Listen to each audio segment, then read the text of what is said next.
أشهد أن لا إله إلا الله وحده لا شريك له وأشهد أن محمدا عبده ورسوله أما بعد فأعوذ بالله من الشيطان الرجيم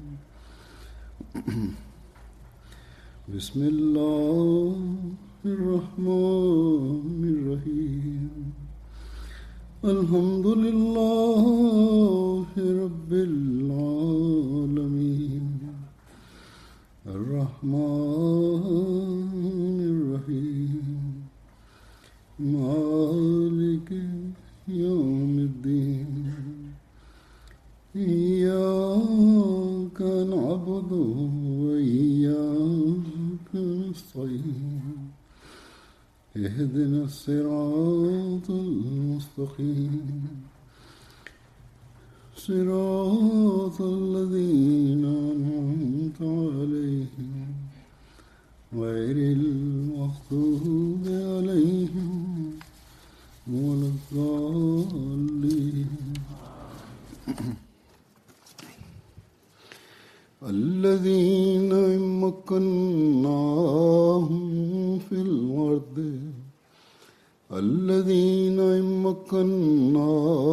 في الأرض أقاموا الصلاة وآتوا الزكاة وأمروا بالمعروف ونهوا عن المنكر وأمروا بالمعروف ونهوا عن المنكر ولله عاقبة الأمور.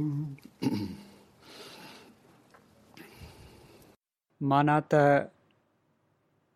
उहे माण्हू आहिनि त जेकॾहिं असां उन्हनि खे दुनिया में ताक़त बख़्शियूं त हू नमाज़ुनि खे क़ाइमु कंदा ऐं ज़कात ॾींदा ऐं नेक ॻाल्हियुनि जो हुकुम ॾींदा ऐं ख़राब ॻाल्हियुनि खां रोकींदा ऐं सभिनी कमनि जो अंजाम ख़ुदा जे हथ में आहे.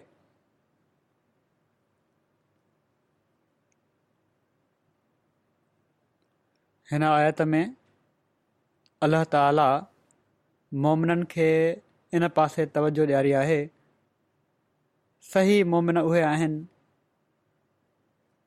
जेके ताक़त मिलण जी सूरत में कमज़ोरी ऐं बेचैनी खां पोइ अमुन मिलण जी सूरत में बहितर हालात थियण ते आज़ादी सां पंहिंजी इबादत ऐं मज़हब ते अमल करण जा हालात पैदा थियण खां बाद पंहिंजनि ख़्वाहिशुनि ऐं पंहिंजे ज़ाती मफ़ादनि ॾांहुं तवजो ॾियण वारा नाहिनि बणिजी वेंदा ऐं पर नमाज़ क़ाइमु करण वारा हूंदा आहिनि. पंहिंजनि नमाज़ुनि ॾांहुं ध्यानु ॾियण वारा हूंदा आहिनि. पंहिंजनि मस्जिदुनि खे आबाद करण वारा हूंदा आहिनि. इंसानियत जी ख़िदमत करण वारा हूंदा आहिनि. अल्लाह ताला जो ख़ौफ़ रखंदे ग़रीबनि ऐं मिसकिननि जे लाइ पंहिंजे माल मां ख़र्च करण वारा हूंदा आहिनि. दीन जी इशाअत जे लाइ क़ुर्बानियूं करण वारा हूंदा आहिनि. अल्लाह ताला जे दीन जी इशाअत जे लाइ पंहिंजे माल मां ख़र्च करे उनखे पाक माल बणाईंदा आहिनि. नेक ॻाल्हियुनि ॾांहुं पाण बि ध्यानु ॾींदा आहिनि ऐं ॿियनि खे बि नेक ॻाल्हियूं करणु ऐं अल्लाह ताला ऐं उन जे बाननि जा हक़ अदा करण ॾांहुं तवजो ॾियारींदा आहिनि. बुराइनि खां पाण बि मुड़ंदा आहिनि ऐं ॿियनि खे बि बुराइनि खां रोकण वारा आहिनि. छो त ही सभु कमु अल्लाह ताला जो ख़ौफ़ रखंदे अल्लाह ताला जे हुकुम ते अमल करण जे करे कंदा आहिनि. इन लाइ अल्लाह ताला बि बहितरीन नतीजा इन्हनि जे कमनि जा पैदा फ़रमाईंदो आहे. छो त हर शइ जो फ़ैसिलो ख़ुदा ताला ई करिणो आहे। सो जेको कमु ख़ुदा ताला जी हिदायत ते, उन जे हुकुम ते, उन जी ख़शियत खे दिलि में रखंदे कजे त यक़ीनन इन जो अंजाम त बहितर ई थींदो। सो हीअ उसूली ॻाल्हि जेकॾहिं असां मां हर हिकु सम्झी वठे त अल्लाह ताला जे फज़लनि खे हासिलु करण वारा बणिजंदा वेंदासीं। तव्हां हिते मेहदी आबाद में मस्जिद ठाही आहे। अहिड़ी तरह गुज़िरियल ॾींहंनि में फुलडा में ऐं विज़न में बि मस्जिद जो इफ़्तिताह थियो आहे। जर्मनी जी जमात 100 मस्जिदुनि हेठि अल्लाह ताला जे फज़ल सां मस्जिदूं ठाहिण जी तौफ़ीक़ हासिलु करे पई थी ऐं यक़ीनन जमायत जा माण्हू मस्जिदुनि जी तामीर जे लाइ इन लाइ माली क़ुर्बानी कनि पिया था जो अल्लाह ताला जे हुकमनि ते अमल कंदे असां पंहिंजनि इबादतुनि जा मयार बुलंद करणा आहिनि। हिते अची पाकिस्तान मां हिजरत करे अचण खां पोइ असां जूं माली हालतूं बहितर थियूं आहिनि। हीअ ॻाल्हि असां मां हर हिक खे इन पासे तवजो ॾियारण वारी हुअणु घुरिजे त असीं वाट ख़ुदा जी ख़र्च कयूं ऐं उन जो घर तामीर कयूं जिते असीं गॾु थी निमाज़ जो क़याम करे सघूं, बाजमायत निमाज़ूं पढ़ी सघूं, पंहिंजनि निमाज़ुनि में अहिड़ी हालत पैदा करे सघूं जंहिंसां अल्लाह ताला ॾांहुं ख़ासि तवजो पैदा थिए। आज़ादीअ सां अल्लाह ताला जी इबादत जो हक़ अदा करे सघूं। पाकिस्तान में असांखे मज़हबी आज़ादी नाहे।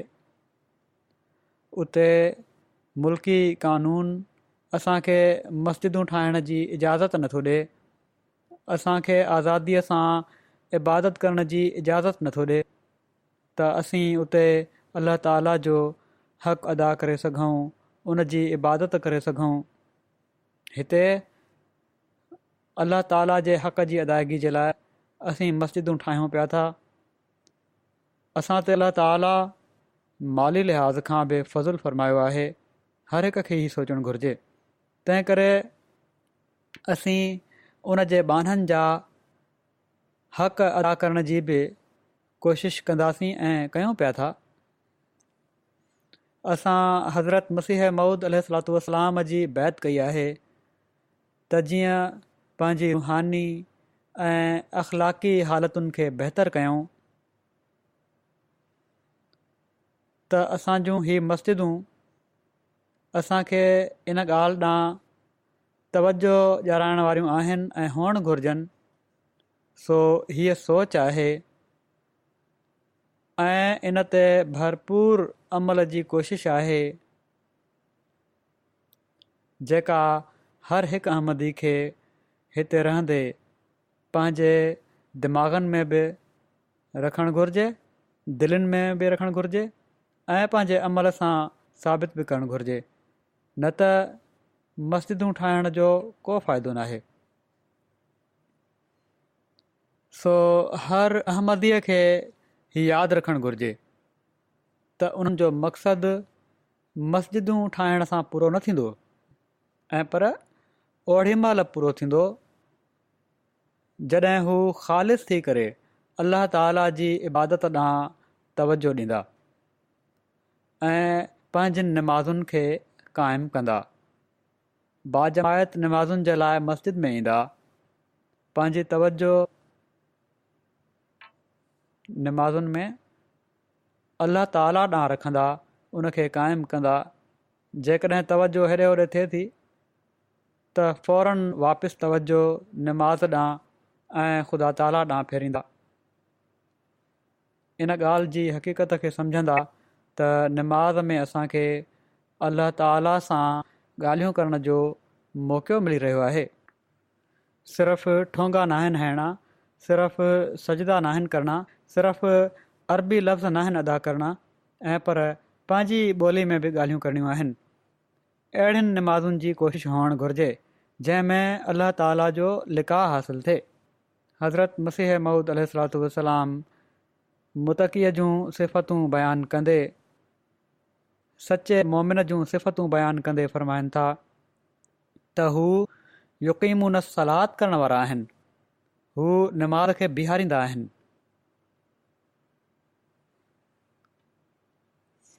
मुतक़ीअ खां जीअं थी सघे थो हू निमाज़ बीहारींदो आहे, माना त कॾहिं निमाज़ किरी पवंदी आहे वरी उनखे बीहारींदो आहे। फ़रमाइनि था माना त मुतक़ी ख़ुदा ताला खां डिॼंदो आहे ऐं हू निमाज़ खे क़ाइमु कंदो आहे। अहिड़ी हालत में मुख़्तलिफ़ क़िस्म जा विसविसा ऐं ख़तरा बि हूंदा आहिनि जेके पैदा थी उन जे हुज़ूर में हारिज थींदा आहिनि। दिलनि जा विसविसा ख़्याल अलाह ताला जे तरफ़ खां ध्यानु फिराए छॾींदा आहिनि। हीअ दिलनि जा विसविसा ऐं ख़्याल जेके अलाह ताला जे तरफ़ खां ध्यानु ॿिए पासे करे छॾींदा आहिनि, इहो ई निमाज़ जो किरणु ऐं वापसि उनखे बीहारणु इहो ई आहे त वरी ॿीहर तवजो अलाह ताला ॾांहुं कई वञे। पर जेकॾहिं दिलि में तक़वा आहे त फ़रमाइनि था हिकिड़ो मुतक़ी, हिकिड़ो सचो मोमिन नफ़्स जी उन छिक ताण में बि निमाज़ खे बीहारींदो आहे।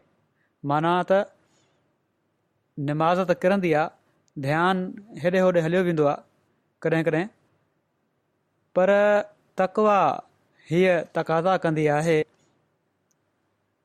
त कोशिशि करे वरी निमाज़ खे बीहारियूं, वरी पंहिंजो ध्यानु ॿीहर निमाज़ ॾांहुं आणियूं ऐं ख़ुदा ताला ॾांहुं आणियूं। हीअ उनखे बीहारणु आहे। फ़रमाइनि था हू तकल्लुफ़ ऐं कोशिशि सां बार बार उनखे बीहारींदो आहे ऐं जेकॾहिं मुस्तक़िल मिज़ाजी सां निमाज़ ते इंसानु क़ाइमु रहे त इन ॻाल्हि जी कोशिशि कंदो रहे त मां पंहिंजी निमाज़ जा आला मयार हासिलु करणा आहिनि, त पोइ हिकिड़ो वक़्तु अहिड़ो ईंदो आहे जो अलाह ताला पंहिंजे कलाम जे ज़रिए हिदायत अता करे छॾींदो आहे। वरी पाण हिदायत जी वज़ाहत फ़रमायूं त हिदायत छा हूंदी आहे। फ़रमाइनि था त उहा अहिड़ी हालत हूंदी आहे जो जॾहिं निमाज़ खे बीहारणु उनखे क़ाइमु करण जी कोशिशि जो मामिलो नाहे रहंदो। इहो नाहे थींदो त निमाज़ किरी पई, निमाज़ खां ध्यानु हटिजी वियो, वरी ॿीहर ध्यानु पैदा थियो निमाज़ ॾांहुं, हीउ मामिलो नाहे रहंदो। ऐं पर हिदायत हासिलु करण खां बाद निमाज़ उन जे लाइ खुराक वांगुरु थी वेंदी आहे। ईअं थी वेंदी आहे जीअं खुराक आहे, खाधो खाइणु ज़रूरी आहे इंसान जे जिस्म जे लाइ, अहिड़ी तरह रुहानी वाद वीज जे लाइ निमाज़ उन जो हिसो बणिजी वेंदी आहे, खुराक बणिजी वेंदी आहे।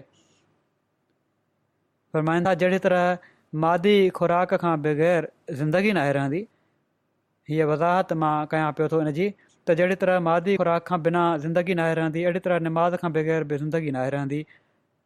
ऐं सिर्फ़ु इहो ई न त सिर्फ़ु ज़िंदगी क़ाइमु रखण जे लाइ खुराक खाइणी आहे, ऐं पर फ़रमाइनि था हीअ खुराक अहिड़ी आहे जो इन जो मज़ो बि ईंदो आहे। पाण फ़रमायूं त निमाज़ में उनखे उहा लज़त ऐं ज़ौक़ अता कयो वेंदो आहे जीअं तमामु घणी उञ महल थधो पाणी पीअण सां हासिलु थींदो आहे, उहा लज़त हासिलु थींदी आहे, छो त हू तमामु रग़बत सां उनखे पीअंदो आहे ऐं ड्रॉ करे उन मां मज़ो वठंदो आहे। उञ लॻल हुजे, तमामु घणी उञ हुजे, ख़राबु हाल हुजे, पाणी न मिली रहियो हुजे, पोइ पाणी मिली वञे ऐं थधो पाणी मिली वञे त इन सां जेको मज़ो ईंदो आहे उहो ईअं आहे जीअं हिकिड़े असुलु हिदायत याफ़्ता खे निमाज़ पाइण सां ईंदो आहे। या पोइ हिकिड़ो ॿियो मिसाल पाण ॾिनऊं त को बुखायल हुजे ऐं उनखे तमामु सुठे क़िस्म जो मज़ेदार खाधो मिली वञे त उनखे खाई ख़ुशी मिलंदी आहे। ईअं ई हक़ीक़त में ख़ुशी सही नमाज़ पढ़ण वारे खे मिलंदी आहे। सो ही उहे नमाज़ूं आहिनि जेके हक़ीक़त में नमाज़ूं आहिनि ऐं ख़ुशि थी नमाज़ पढ़णी आहे, ॿोझ सम्झी नमाज़ नाहे पढ़णी। ऐं पर पाण ही मिसाल बि ॾिनऊं त सचे मोमिन जे लाइ नमाज़ हिकिड़े क़िस्म जो नशो थी वेंदी आहे, जंहिंखां बग़ैर हू सख़्तु कर्ब महसूसु कंदो आहे। जहिड़ी तरह हिकिड़ो नशाई माण्हू जेको हूंदो आहे उनखे नशो न मिले त ॾाढी तकलीफ़ महसूसु कंदो आहे, ॾाढो इज़तराब ऐं बेचैनी महसूसु कंदो आहे। पर नमाज़ पढ़ण सां उन जी दिलि में हिकिड़ो ख़ासि सुरूर ऐं थधिकार महसूसु थींदी आहे। पाण फ़रमाइनि था त लफ़्ज़नि में उहा लज़त बयानु नथी थी सघे जेका सही नमाज़ पढ़ण वारे खे लज़त मिलंदी आहे। पाण फ़रमायाऊं त मोमिन मुतक़ी खे नमाज़ में लज़त मिलंदी आहे, तंहिं करे नमाज़ खे ख़ूब ठाहे ठाहे पढ़णु घुरिजे। फ़रमाइनि था नमाज़ समूरियुनि तरक़ियुनि जी पहाड़ ऐं ॾाको आहे। इन ई लाइ चयो वियो आहे त नमाज़ मोमिन जो मिराज आहे ऐं इन जे ज़रिए ख़ुदा ताला ताईं पहुची सघिजे थो। सो मस्जिदूं जेकॾहिं असां जूं ठहनि त अहिड़ियूं नमाज़ूं पढ़ण जे लाइ ठहनि मस्जिदूं, असां मस्जिदूं ठाहिण ॾांहुं तवजो ॾियूं त इन महराज खे हासिलु करण जे लाइ ही महराज हुअणु घुरिजे असांजो। इहो ई उहो ज़रियो आहे जेको ख़ुदा ताला ताईं वठी वेंदो आहे ऐं ख़ुदा ताला सां ॻाल्हियूं करण जो मौक़ो मिलंदो आहे। सो मायूस न थियणु घुरिजे त ही मक़ाम कीअं मिले। लाॻीती कोशिश सां ही मक़ाम अलाह ताला ॾींदो आहे। केतिरा ई माण्हू सुवाल कंदा आहिनि, हाणे बि लिखंदा आहिनि मूंखे बि, त नमाज़ में तवजो क़ाइमु नथी रहे। त इहो ई इन जो इलाजु आहे त कोशिशि करे बार बार तवजो क़ाइमु रखे। हज़रत मसीह मऊद अलैहिस्सलाम जी मजलिस में बि कंहिं दोस्त ही सुवालु कयो त मुंहिंजी दिलि अॼुकल्ह ईअं पई थी थिए जो नमाज़ में लज़त ऐं रिकत पैदा नथी थिए ऐं तमामु सख़्तु तकलीफ़ में रहंदो आहियां इन जे करे मां, छो त मां मज़ो चखे चुको आहियां हिकु दफ़ो नमाज़ जी लज़त जो। खाम खां शुभा पैदा थींदा रहंदा आहिनि, जेतोणीकि उन्हनि खे ॾाढो रद्द कंदो आहियां, पोइ बि विस विसा पिछो न आहिनि छॾींदा, छा कयां। फ़रमाइनि था त हीअ बि ख़ुदा ताला जो फज़ुलु ऐं अहसान आहे त इंसान अहिड़नि विसवसनि खां मग़लूब नाहे थींदो। पैदा थियनि पिया था, तव्हांखे अहसासु पैदा थी वियो आहे, उन्हनि खे ग़ालिब थियणु नाहे ॾिनो।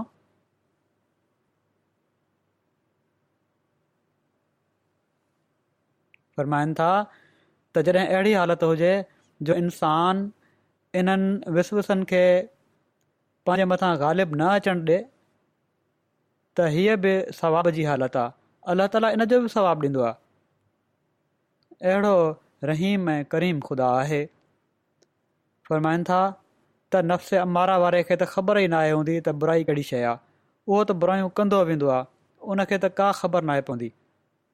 नफ़्स लवामा आहे जेको बुराई कंदो आहे त बुराई ते हमेशह घबराईंदो आहे ऐं शर्मसार थींदो आहे।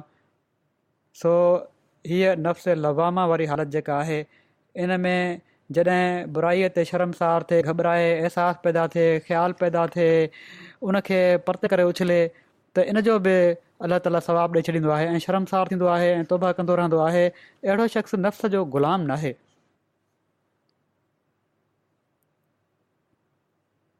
फ़रमायाऊं त परेशानी जी का ॻाल्हि नाहे जेकॾहिं ख़्याल ऐं विसवसा अचनि था ऐं पोइ उन्हनि खे परे करण जी कोशिशि कयो था त तव्हांखे सवाबु मिली थो वञे। अलाह ताला इन जो बि सवाबु ॾेई छॾींदो आहे। अहिड़ो शख़्स नफ़्स जो ग़ुलाम नाहे ऐं इन हालत में हुअणु हिकु हद ताईं ज़रूरी बि आहे। इन खां मायूस न थियणु घुरिजे, छो त इन में वॾा वॾा सवाब आहिनि। एसि ताईं जो अलाह ताला पाण मुरादो नूर ऐं सकीनत नाज़िल कंदो आहे, ख़ुदा जी रहमत जो वक़्तु ईंदो आहे ऐं दिलि ठरी पवंदी आहे ऐं उहा ॻाल्हि ख़तमु थी वेंदी आहे। इंसान खे घुरिजे त थकिजी न पए। सजदे में या हयो या कयूम बिरहमतिक अस्तगीस तमामु घणो पढ़ंदा कयो। फरमाइनि था सजदे में या हयो या कयूम बिरहमतिक अस्तगीस तमामु घणो पढ़ंदा कयो। पर यादि रखो त जल्दबाज़ी ख़ौफ़नाक आहे। जल्दबाज़ी न ॾेखारणी। इस्लाम में इंसान खे दिलेर बणिजणो आहे। जेको जल्दबाज़ी ॾेखारे थो उहो दिलेर नाहे, बुज़दिल आहे। सालनि जी महिनत ऐं मुशक़त खां पोइ आख़िर शैतान जा हमला कमज़ोर थी वेंदा आहिनि ऐं हू भॼी वेंदो आहे। सो हीअ उसूली ॻाल्हि हमेशह यादि रखण वारी आहे त जल्दबाज़ी नाहे करणी ऐं मुस्तक़िल अलाह ताला खे पकड़ियूं रखणो आहे। उन जे अॻां निवड़ियल रहणो आहे। आख़िर हिकिड़े ॾींहुं शैतान हार मञी भॼी वेंदो। पर जेकॾहिं जल्दबाज़ी ॾेखारियव, निमाज़ खे क़ाइमु करण जी भरपूर कोशिश न कयव त पोइ इंसान शैतान जे चंबे में अची वेंदो आहे। उमूमन ॾिसण में इहो ई आयो आहे त इंसान जल्दबाज़ आहे। फौरी नतीजा न मिलनि त चवंदो आहे को फ़ाइदो न थियो दुआऊं करण जो। हीअ ॻाल्हि यादि रखणु घुरिजे त सिर्फ़ु दुनिया ई दुनिया इंसान जेकॾहिं घुरंदो रहे त अहिड़ियूं दुआऊं त सिर्फ़ु अलाह ताला पोइ क़बूलु नाहे कंदो। हा, अलाह ताला खां पंहिंजी रुहानी ऐं दीनी तरक़ी घुरिजे, अलाह ताला जो कुर्ब घुरियो वञे त अलाह ताला पोइ वेझो ईंदो आहे ऐं पोइ उन शख़्स जूं दुनिया जूं ज़रूरतूं बि पूरियूं करे छॾींदो आहे। सो अलाह ताला खां घुरण जे लाइ बि कुझु तरीक़ा ऐं उसूल आहिनि ऐं उन्हनि ते हलणो पवंदो। हीउ कीअं थो थी सघे त अलाह ताला हिकिड़े पासे त हीउ फ़रमाए त उदऊनी अस्तजिब लकुम त तव्हां मूंखे पुकारियो, मां तव्हां जूं दुआऊं ॿुधंदुसि, ऐं ॿिए पासे बानो पुकारींदो रहे ऐं अलाह ताला ॿुधे ई न। हज़रत अक़दस मसीह मऊद अलैहिस्सलातु वस्सलाम हिन मज़मून खे बयानु फ़रमाईंदे फ़रमाइनि था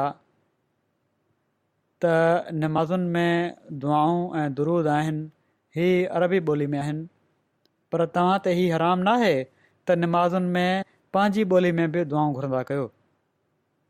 ख़ुदा जो हुकुम आहे त नमाज़ उहा आहे जंहिंमें गिरयाज़ारी हुजे ऐं हुज़ूर क़ल्ब हुजे। गिरयोज़ारी पैदा कयो, दिलि खे नरम कयो, ख़शियत पैदा थिए दिलि में त अलाह ताला जे साम्हूं बीठो आहियां, उनखां घुरां पियो थो। अहिड़नि ई माण्हुनि जा गुनाह ख़तमु थींदा आहिनि। फ़रमाइनि था अहिड़नि ई माण्हुनि जा गुनाह ख़तमु थींदा आहिनि जिन में गिरयाज़ारी हूंदी आहे। जीअं त फ़रमाए थो इनल हसनात युज़हिबन सय्यात, माना त नेकियूं बुराइनि खे ख़तमु कंदियूं आहिनि। हिते हसनात जी माना निमाज़ आहे ऐं हुज़ूर ऐं गिरयोज़ारी पंहिंजी ॿोली में घुरण सां हासिलु थींदो आहे। माना त जेका आजिज़ी पैदा थींदी आहे, इंसान जी दिलि रिझंदी आहे, उहो पंहिंजी ॿोली में इंसानु घुरे तॾहिं इहो पैदा थी सघे थो। जॾहिं सम्झ बि अची रही हुजे त छा थो पियो घुरे। सो फ़रमाइनि था त पंहिंजी ॿोली में दुआ कंदा कयो। वरी पाण फ़रमाइनि था जेके अलाह ताला दुआऊं सेखारियूं आहिनि उहे बि दुआऊं तमामु ज़रूरी आहिनि, करणु घुरिजनि, ऐं उन्हनि मां बहितरीनु दुआ फ़ातिहा आहे, छो त उहा जामे दुआ आहे। सूरह फ़ातिहा में अलाह ताला असांखे हिकिड़ी दुआ सेखारी आहे, एहदिन सिरातल मुस्तक़ीम। इन जी माना तमामु वसी आहे ऐं उन जी वज़ाहत फ़रमाईंदे पाण फ़रमाइनि था त जॾहिं ज़मींदार खे ज़िमेदारी जो ढंग अचे वञे त हू ज़िमेदारी जे सिरात मुस्तक़ीम ते पहुची वेंदो। जेको ज़िमेदार आहे हिकिड़ो, उनखे ॿनी ॿारो करण जो तरीक़ो अची वञे, ज़मीन करणु अची वञे, हर काइणु अची वञे, ॿिज छटणु अची वञे, हीअ ख़बर हुजे त केॾी महिल भांट ॾियणो आहे, केॾी महिल पाणी ॾियणो आहे, केॾी महिल स्प्रे करिणो आहे, त हू फ़रमाइनि था त उनजी जॾहिं हीअ हालति थी वेंदी आहे त हू सिरात मुस्तक़ीम ते पहुची वियो।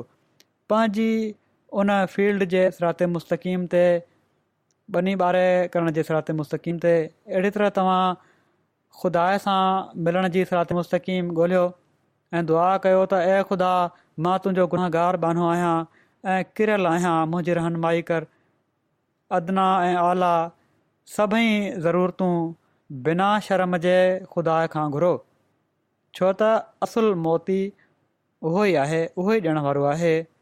तमामु नेक उहो ई आहे जेको घणी दुआ करे थो, छो त जेकॾहिं कंहिं बख़ील जे दर ते घणो कजूस माण्हू हुजे, उन जे दर ते बि सुवाली रोज़ु वञी सुवालु कंदो त आख़िर हिकिड़े ॾींहुं उनखे बि शर्म अची वेंदो।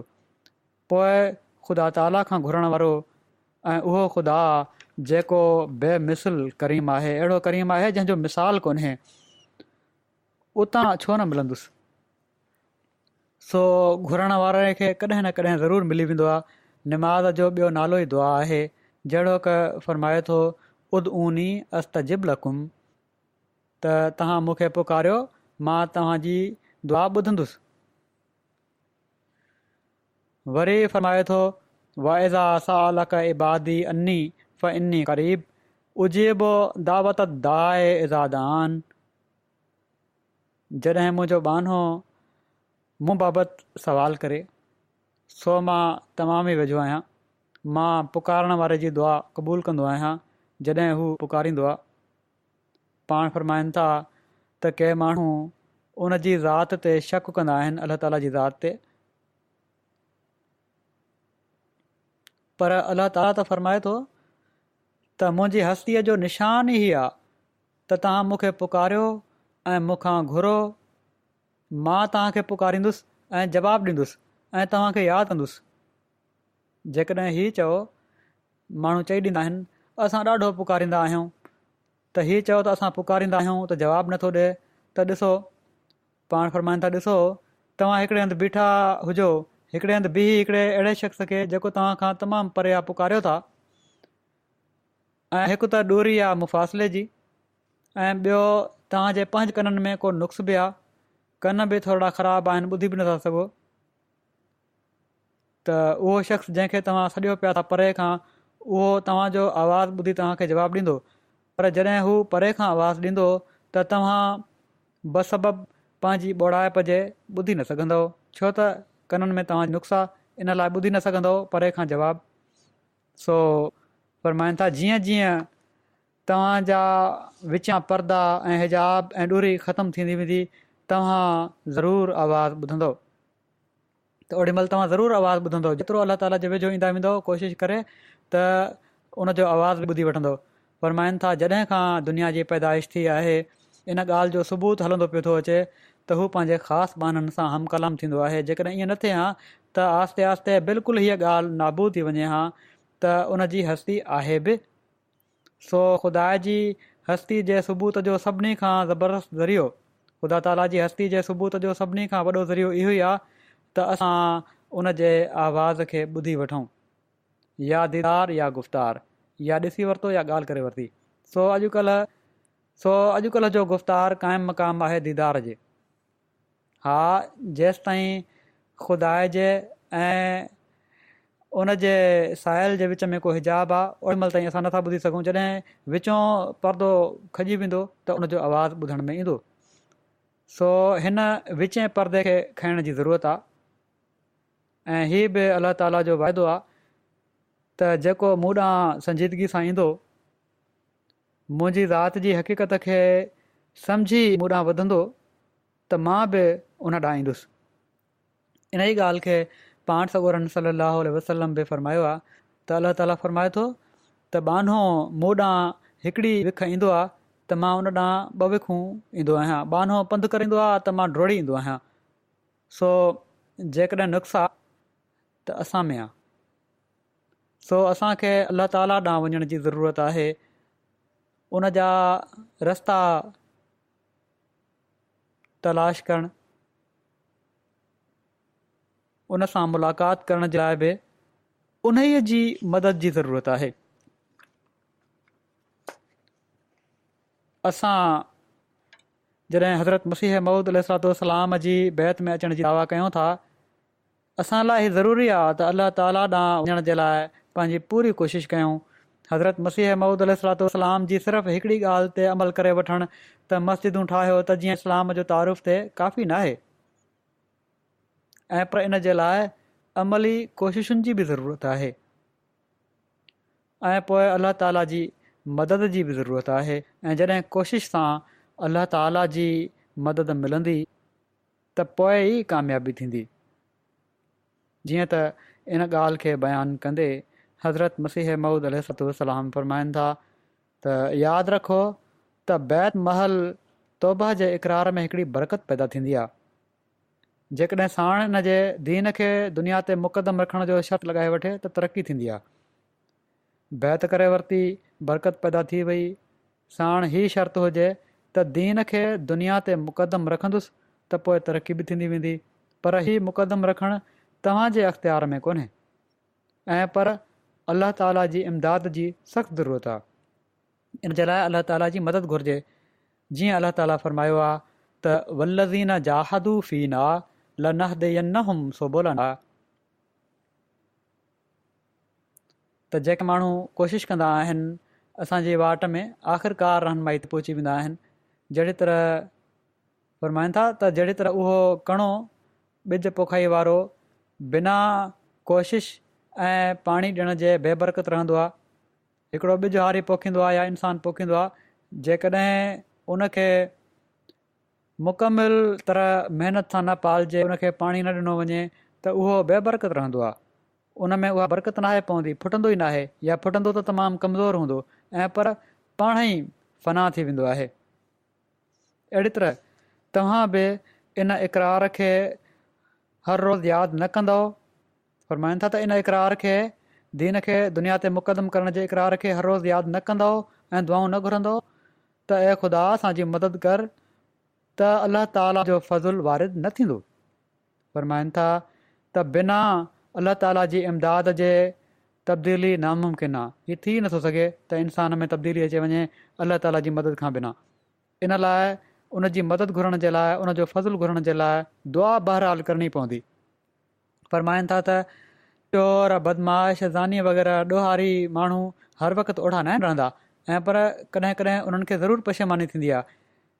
इहो ई हाल हर बदकार जो आहे। इन मां साबित थिए थो त इंसान में नेकी जो ख़्यालु ज़रूरु आहे। सो इन ख़्याल लाइ उनखे अलाह ताला जी मदद जी ॾाढी ज़रूरत आहे। इन ई लाइ 5 वक़्तु निमाज़ में सूरह फ़ातिहा पढ़ण जो हुकुम ॾिनो वियो आहे, जंहिंमें इया का नाबुदो ऐं पोइ इया का नस्तईन, माना त इबादत बि तुंहिंजी कयूं था ऐं मदद बि तोखां ई चाहियूं था। इन में 2 ॻाल्हियुनि ॾांहुं इशारो फ़रमायो वियो आहे, माना त हर नेक कम में कुवतुनि, तदबीरुनि ऐं जदोजहद खां कमु वठूं। माना त हर नेक कमु करण जे लाइ जेके इंसान खे ताक़तूं अलाह ताला ॾिनियूं आहिनि, जेके तदबीरूं थी सघनि थियूं, जेका कोशिशि थी सघे थी, उहे करणियूं आहिनि। हीउ इशारो आहे नाबुद ॾांहुं, इबादत करण ॾांहुं। छो त जेको शख़्स सखणी दुआ करे थो ऐं जदोजहद नथो करे, उहो कामयाबु नाहे थींदो। सिर्फ़ु दुआ सां कमु नाहे ठहंदो, कोशिशि बि करणी पवंदी, न त उहो कामयाबु ई नथो थी सघे। जीअं हारी ॿिज पोखे जेकॾहिं जदोजहद न करे त मेवे जी कीअं थो उमेदु रखे सघे।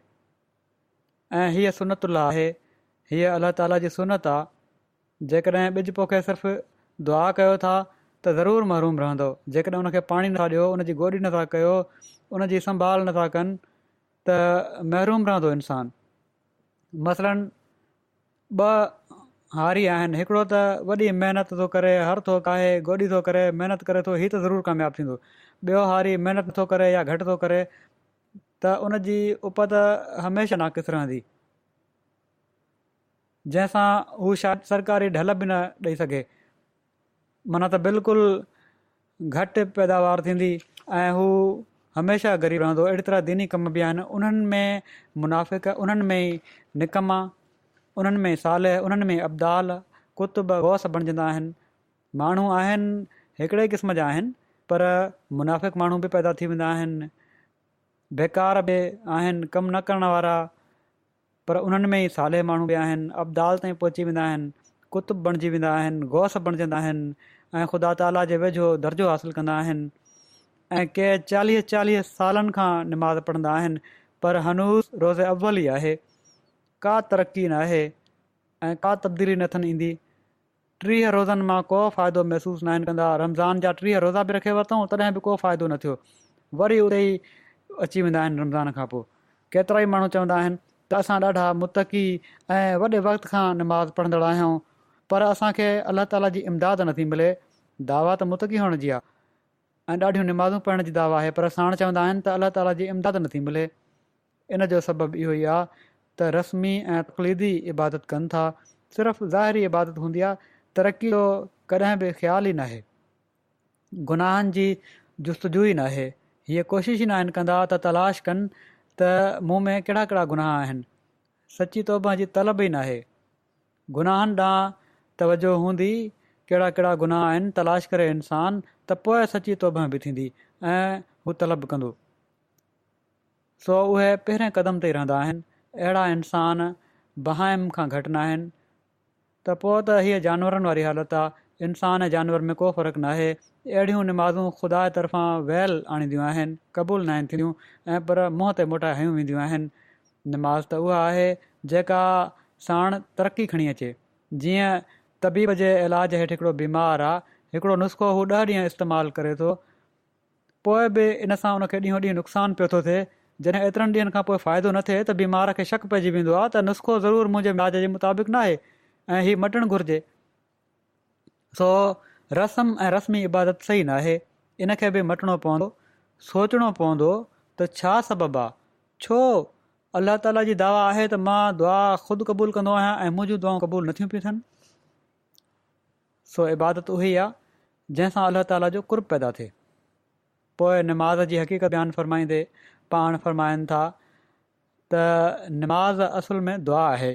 निमाज़ जो हिकिड़ो हिकिड़ो लफ़्ज़ जेको ॻाल्हाए थो उहो दुआ जो निशानो हूंदो आहे। जेकॾहिं निमाज़ में दिलि न लॻे त पोइ अज़ाब जे लाइ तयारु रहे, छो त जेको शख़्स दुआ नथो करे उहो सवाइ हिन जे जो हलाकत जे वेझो पाण वञे थो, ॿियो छा आहे।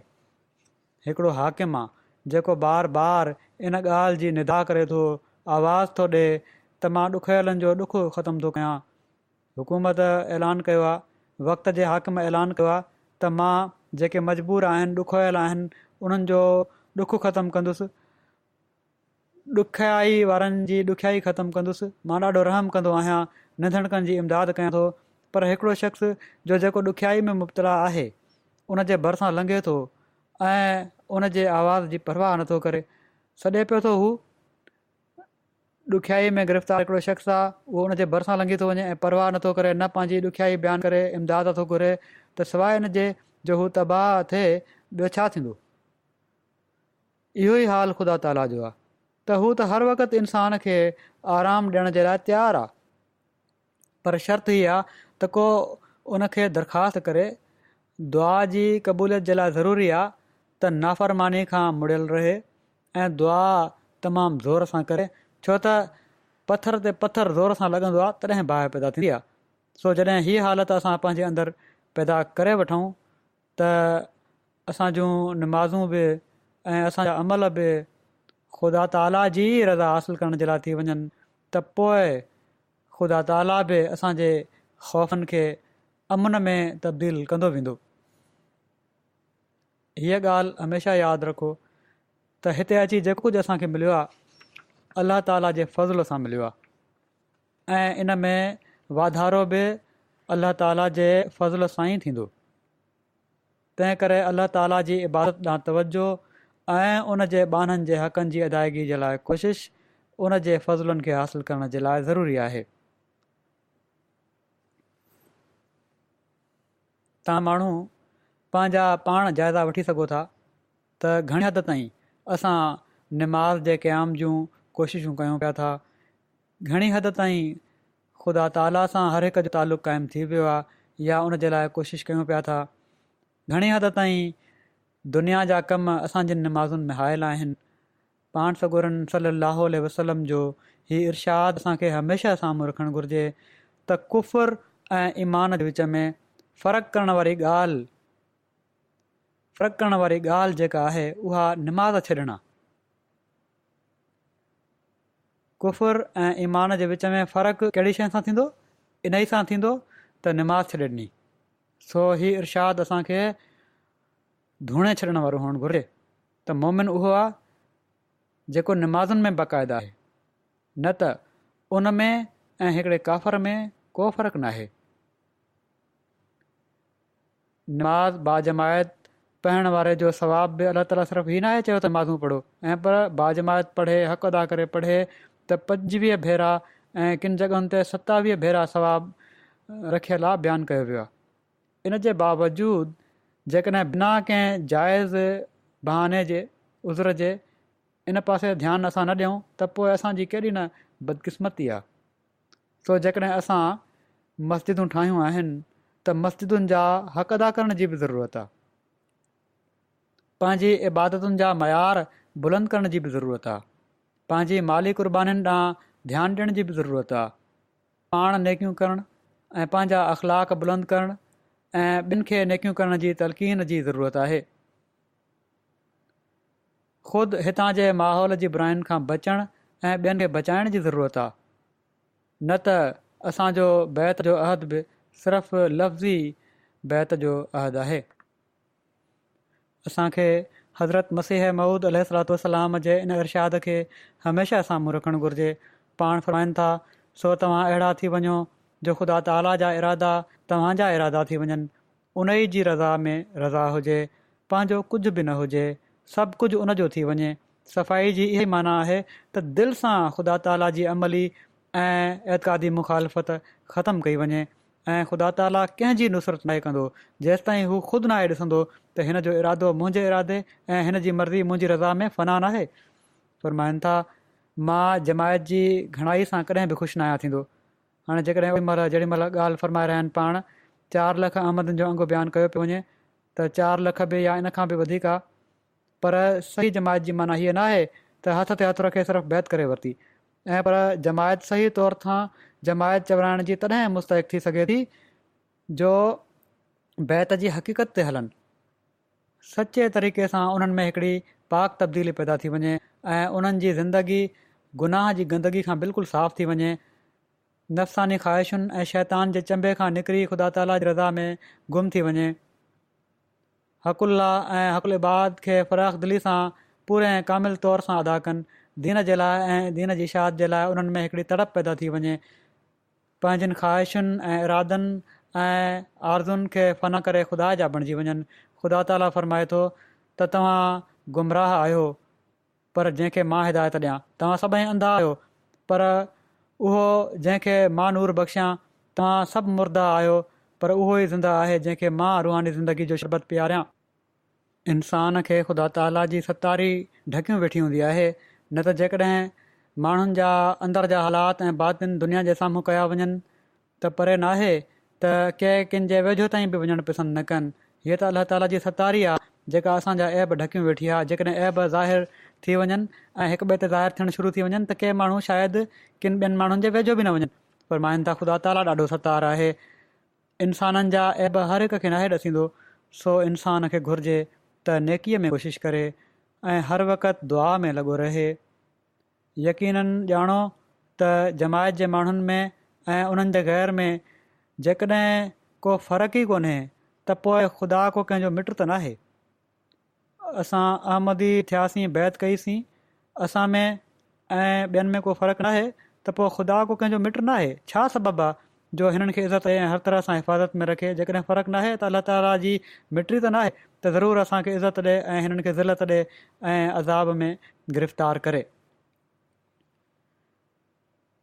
फ़रमाए थो त इन्नमा यतक़ब्बलुल्लाहु मिनल मुत्तक़ीन, मुत्तक़ी उहे ई आहिनि जेके अलाह ताला खां डिॼी अहिड़ियुनि ॻाल्हियुनि खे छॾे ॾींदा आहिनि जेके अलाह ताला जी मर्ज़ी जे ख़िलाफ़ आहिनि। नफ़्स ऐं नफ़्सानी ख़्वाहिशुनि खे ऐं दुनिया ऐं माफ़िया खे अलाह ताला जे मुक़ाबले में का शइ न सम्झनि। ईमान जो पतो मुक़ाबले महिल लॻंदो आहे।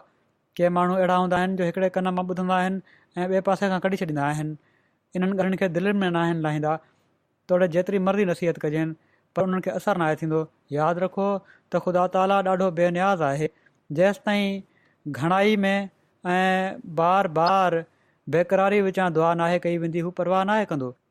ॾिसो, कंहिंजी घरवारी या ॿारु बीमार हुजे, कंहिं ते सख़्तु सदमो अची वञे त इन्हनि ॻाल्हियुनि जे लाइ उनखे केॾो न इज़तराब थींदो आहे।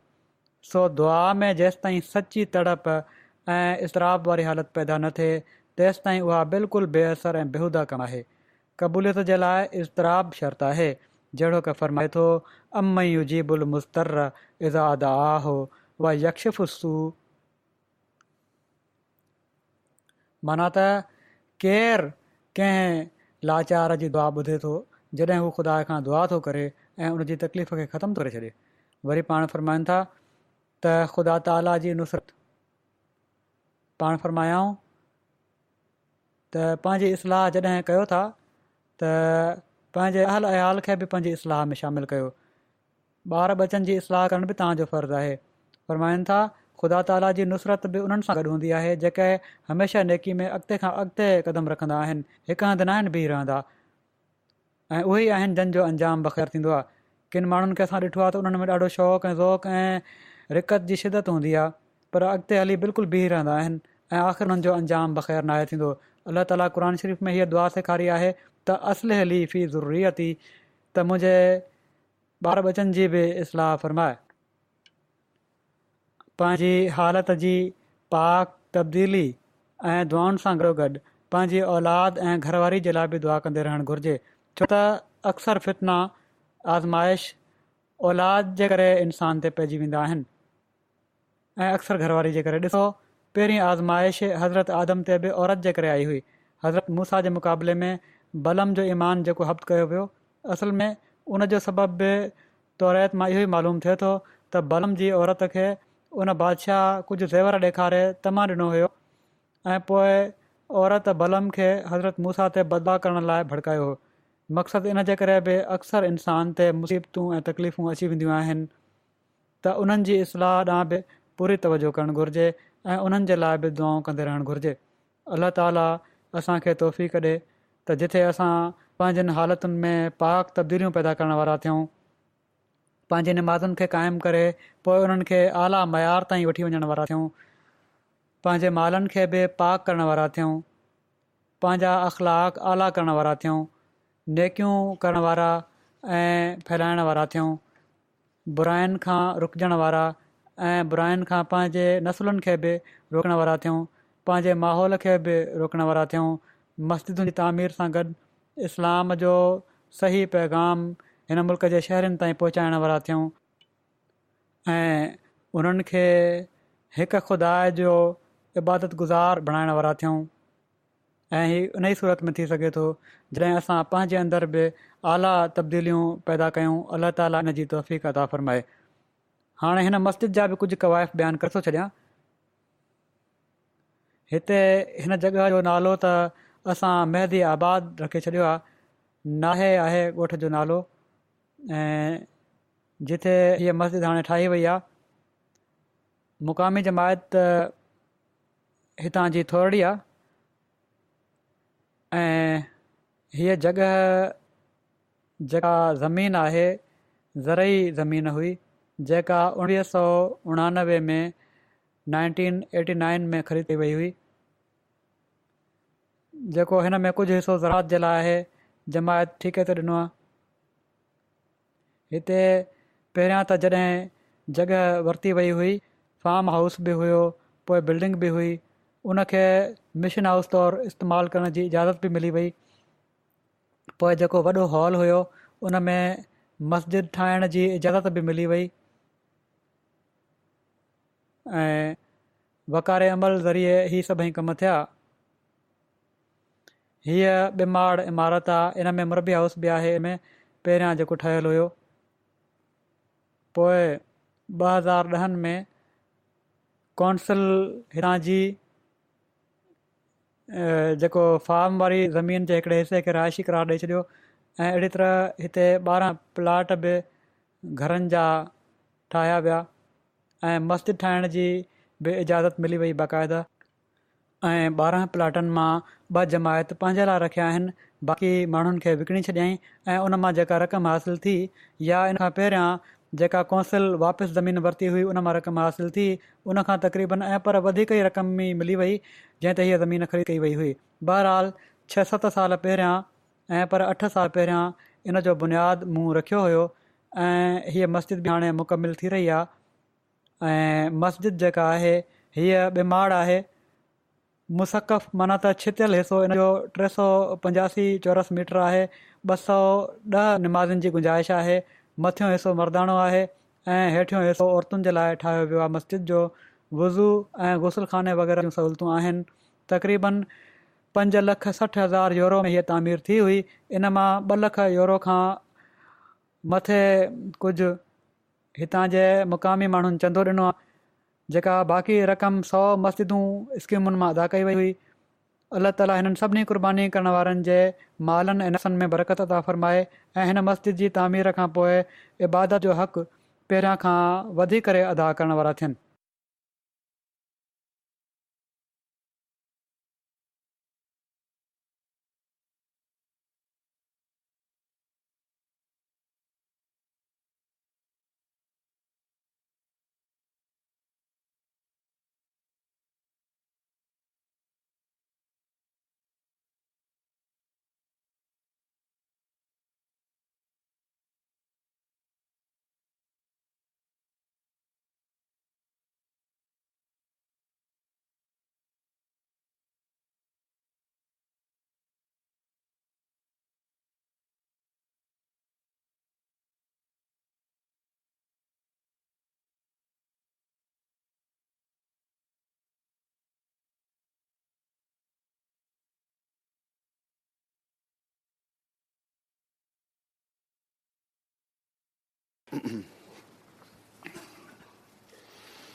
الحمد لله نحمده ونستعينه ونستغفره ونؤمن به ونتوكل عليه ونعوذ بالله من شرور أنفسنا ومن سيئات أعمالنا من يهده الله فلا مضل له ومن يضلل فلا هادي له ونشهد أن لا إله إلا الله ونشهد أن محمدا عبده ورسوله عباد الله رحمكم الله إن الله يأمر بالعدل والإحسان وإيتاء ذي القربى وينهى عن الفحشاء والمنكر والبغي